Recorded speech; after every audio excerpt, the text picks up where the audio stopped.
The Beetle stitch is a variation of the granitos stitch.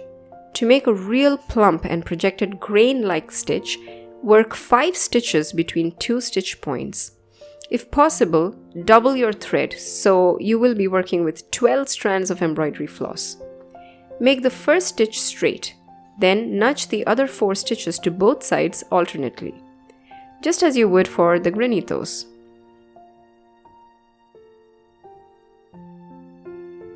This is a super stitch to work in dimensional embroideries or to create prominent texture. I hope you like the stitch. Let me know if you have.